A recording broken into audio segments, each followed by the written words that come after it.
et meil on täna jälle uus külaline ja täna on meil siis külas Karoliine, kes räägib siis Valga Kutsehariduskeskuses õppimisest ja tema siis õpib kokandust.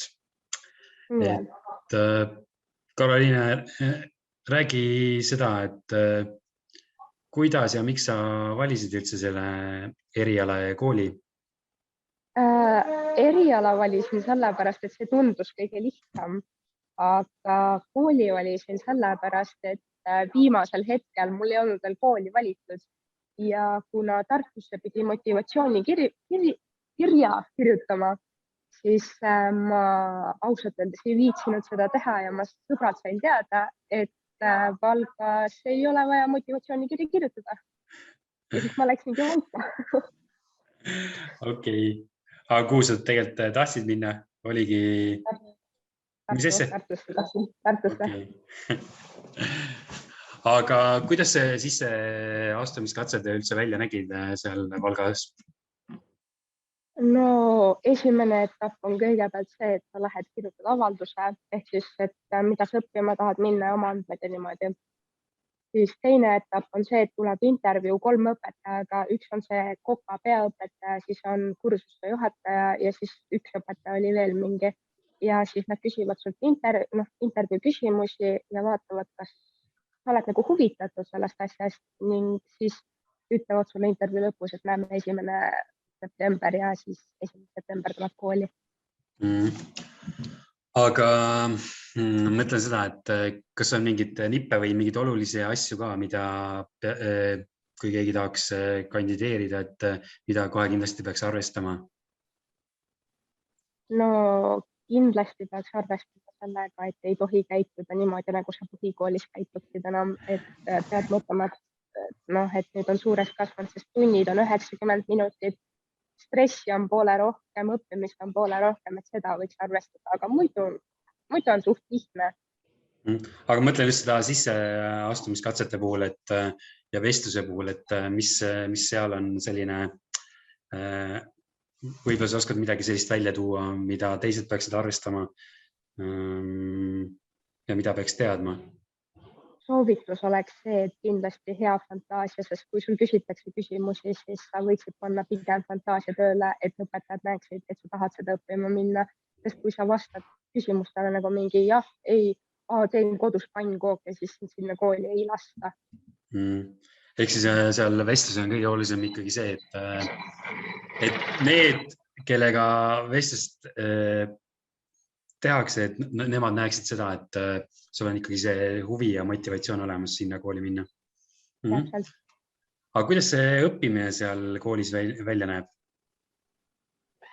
No põhimõtteliselt täiesti samasugune nagu igas teises koolis nagu välja arvatud see, et vahepeal on praktilised tunnid, kus sa pead olema, kas ma ei tea, ütleme, et sa õpid automehaanikuks, pead olema töökojas, õpid kokaks, pead olema köögis, no siukest asja nagu, aga muidu on täiesti tavaline, et nagu iga kool ikka. Ehk siis sul on sellist gümnaasiumiained ja siis on lisaks veel kokandusega seotud aineid ka?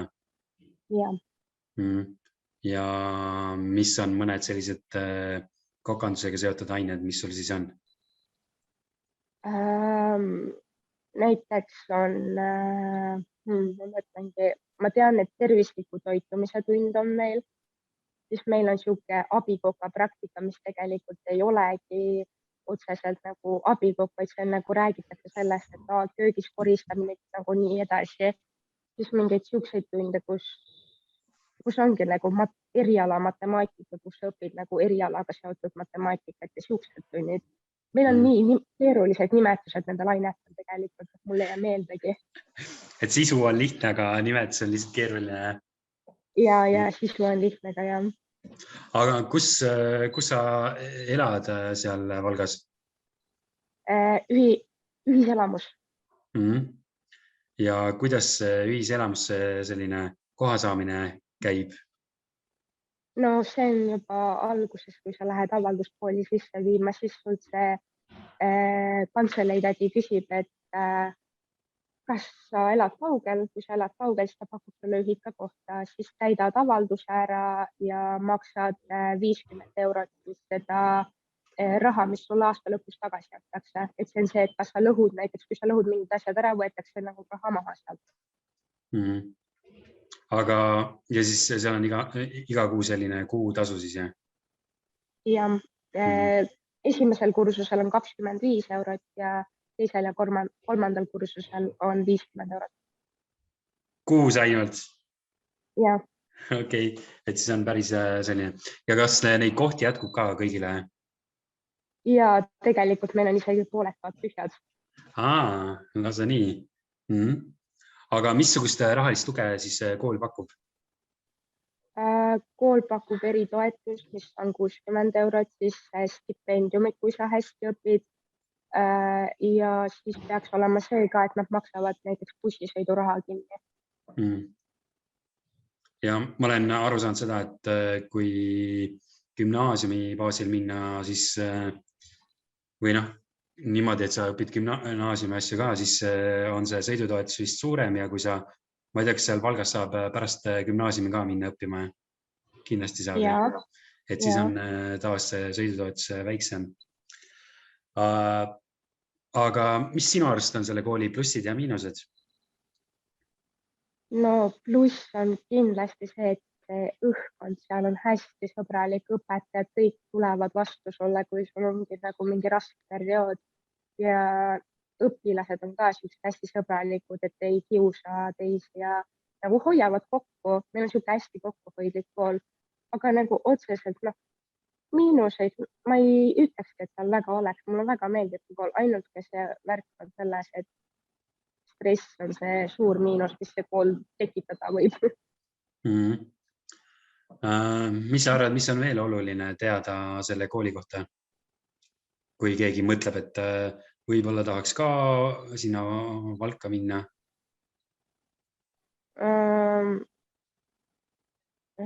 No teada võiks kindlasti seda, et seal räägitakse hästi palju vene keeles. Seal on päris palju venelasi ja ega seal ei olegi nagu otseselt midagi rohkem teada, sest midagi rasket seal ei ole. Kui sa tuled, siis ongi see, et võiksid suht kiiresti sõpru teha, sest sul on linn vaja selgeks õppida, sest ma olen 8 korda sinna linna ära eksinud, lihtsalt kui ma poodi lähen. Okei. Aga kas väljaspoole kooli on ka mingid tegevusi, mida kooli poolt pakutakse? Ja õpilasesindus on ja siis on minu arust on mingid spordivärgid ka ja jõusaal on meil. Ehk siis kui soovid sporti teha, siis on sportimise võimalused olemas ja siis see on siis õpilasele tasuta. Ja. Aga ja mingid muid üritusi, tegevusi isegi väljaspool kooli, millest sina oled osa võtnud siis? No mul ongi see, et ma olen rohkem nendest õpilasesinduse asjadest osa võtnud, et siis kõik need, mis ma korraldanud olema, on jõulupeod ja kõik suuksed asjad, et meil ei ole otseselt nagu üritusi, mis oleks koolist nagu väljas, sest meie kool on nagu pigem siuke, et kui sa tahad tegeleda mingi huvitegevusega, siis otsi seda kuskilt väljaspoolt, sest meil nagu otseselt niimoodi kool ei paku. Aga kas seal Valgas on, kui palju seal üldse mingid tegevusi on, millest osa võtta? Kui ma nüüd aus olen, ega väga palju neid seal ei ole, sest mõttes, et keegi väga ei tee, aga kui nagu gümnaasiumi poolelt küsida, siis seda seal on rohkem neid asju. Siis mis sa arvad, mis on sinu soovitused teistele noortele edasiõppimiseks, et kui nad nüüd siin põhikooli ära lõpetavad ja mõtlevad, et võiks kuskile edasi õppima minna, siis alati on erinevad võimalusi, et minna siia Vastseliina või siis minna kuskile kutsekasse või siis minna kuskile väljapoole gümnaasiumisse, et mis sinu soovitused edasi õppimiseks on teistele õpilastele? kindlasti see on, et ära kuulama, pead kuulama südant, sellepärast et kui sa mõtled peaga, et mul on hinded nii halvad, et ma pean sellepärast kutsekasse minema, siis nagu ei, ära mõtle niimoodi, sa saad ka gümnaasiumis hakkama, kui sa pingutad. Aga nagu selles mõttes, et kui ma nüüd nagu enda südames soovitaksin, siis mina ütlen, et kutsekas on palju, minu arust palju mõttekam, sellepärast et sa saad kutse kätte ja sa saadki gümnaasiumihariduse kätte, mis on minu arust nagu väga siuke kompaktne. Ja nii ongi. Aga kui sa mõtled natuke tagasi ja mõtled selle peale, et mida sina oleksid tahtnud teada enne sisseastumist?